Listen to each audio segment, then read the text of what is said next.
this is a month where we should be there for them, by the way.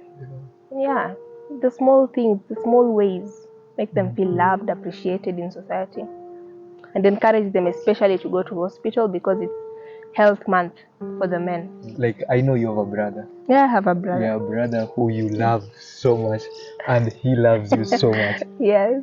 According to you, if you were to compare the way the two of you have been raised, do you think, like, from your point of perspective, like your parents have given you, both of you, like that space where you can express yourself in the same way?